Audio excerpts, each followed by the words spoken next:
NUJI के राष्ट्रीय अध्यक्ष रासबिहारी मथुरा भ्रमण के दौरे पर पहुंचे और उन्होंने ब्रज प्रेस क्लब पर पत्रकारों से वार्ता की। इस अवसर पर उन्होंने ब्रज प्रेस क्लब के अध्यक्ष एवं एनयूजेआई के राष्ट्रीय सचिव डॉक्टर कमलकांत उपमन्यु को अपनी लिखित पुस्तक भेंट की, जिसकी तारीफ देश के प्रधानमंत्री नरेंद्र मोदी भी कर चुके हैं। रासबिहारी ने कहा है कि राज्य स्तर पर मान्यता समिति नहीं बनी तो उनकी संस्था सुप्रीम कोर्ट का रुख करेगी और पत्रकारों पर हमले किसी भी कीमत पर बर्दाश्त नहीं किए जाएंगे। इसके लिए एनयूजेआई हर स्तर पर आवाज़ बुलंद करेगा।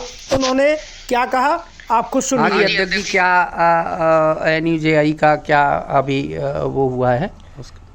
एनयूजे की स्थापना को 50 साल पूरे हो गए हैं। एनयूजे की स्थापना देश में प्रेस की आज़ादी और प्रेस में काम करने वाले लोगों के अधिकारों की रक्षा के लिए बनाई गई थी। आज हम 50 साल संगठन के पूरे हो चुके हैं। हमारे देश भर में 25 से ज़्यादा राज्यों में हमारा संगठन है। आज भी हमारी मीडिया की आज़ादी को लेके, पत्रकारों की स्वतंत्रता, पत्रकारों के कार्यस्थल पर उनकी सुरक्षा और उनके अधिकारों की रक्षा के लिए हम लगातार संघर्षरत हैं।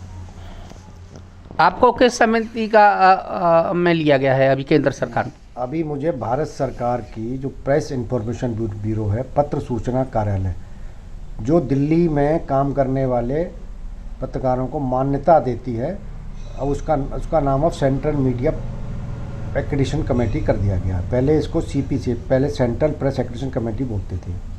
अब चूँकि इसमें दायरा बढ़ा है, इस बार 24 सदस्यीय समिति बनाई गई है, जिसमें नेशनल न्यूज जर्नलिस्ट की तरफ से मुझे मनोनीत किया गया है। हमारे आपके संगठन से भारतीय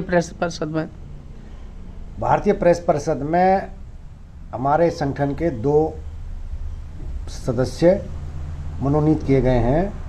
हमारे साथ जो महासचिव हैं, सेक्रेटरी जनरल हैं एनयूजे के प्रसन्न मोहंती, जो उड़ीसा यूनियन ऑफ जर्नलिस्ट के भी अध्यक्ष हैं, उन्हें सदस्य बनाया गया है। इसके साथ जो हमारे पूर्व अध्यक्ष हैं, जो कोलकाता के आनंद बाजार पत्रिका में विशेष संवाददाता हैं, श्री प्रज्ञानंद चौधरी, उनको भी सदस्य बनाया गया है। प्रज्ञानंद चौधरी इससे पहले भी प्रेस काउंसिल के सदस्य रहे हैं। अभी आपने बंगाल में प्रधानमंत्री जी ने आपकी पुस्तकों का कौन सी क्या उसमें पुस्तक?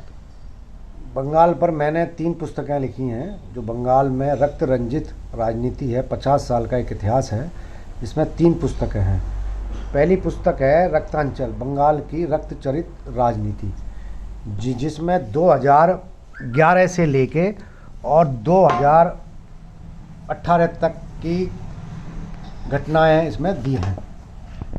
और इसके अलावा जो मेरी दूसरी पुस्तक है वो है रक्तरंजित बंगाल, लोकसभा चुनाव 2019।